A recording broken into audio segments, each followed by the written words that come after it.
वर्गीकरण के प्रकार, टाइप्स ऑफ क्लासिफिकेशन। वैज्ञानिकों के द्वारा समय समय पर प्रस्तावित विभिन्न वर्गीकरणों को 3 प्रकारों में विभाजित किया गया है। 1 प्राकृतिक वर्गीकरण, 2 कृत्रिम वर्गीकरण एवं 3 जातिवृत्तीय वर्गीकरण।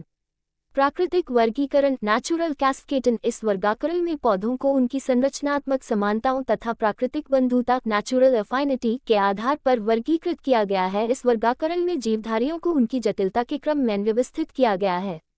उदाहरण टी कैंडोले का वर्गीकरण, बेंथम एवं हुकर का वर्गीकरण।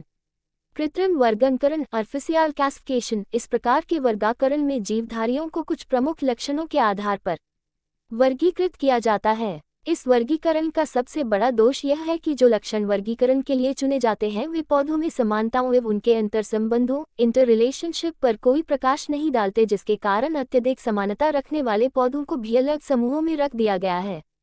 इसी प्रकार अत्यधिक असमानता प्रदर्शित करने वाले पौधों को एक ही वर्ग में रख दिया गया है।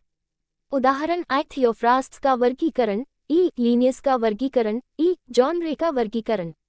जातिवृत्तीय वर्गीकरण, फाइलोजेनेटिक क्लासिफिकेशन। ये वर्गीकरण की वह पद्धति है जिसमें जीवधारियों का वर्गीकरण उनकी उत्पत्ति, ओरिजिन, विकासात्मक इतिहास, इवोल्यूशनरी हिस्ट्री एवं आनुवंशिक अंतर संबंधों के आधार पर किया जाता है। ये वर्गीकरण मुख्यतः जीवाश्मों पर आधारित होता है, लेकिन इस पद्धति से जीवों को उस स्थिति में वर्गीकृत करना कठिन हो जाता है जबकि उनकी संयोजक कड़ियां कनेक्टिंग लिंक्स अथवा उनके जीवाश्मों का अभाव होता है।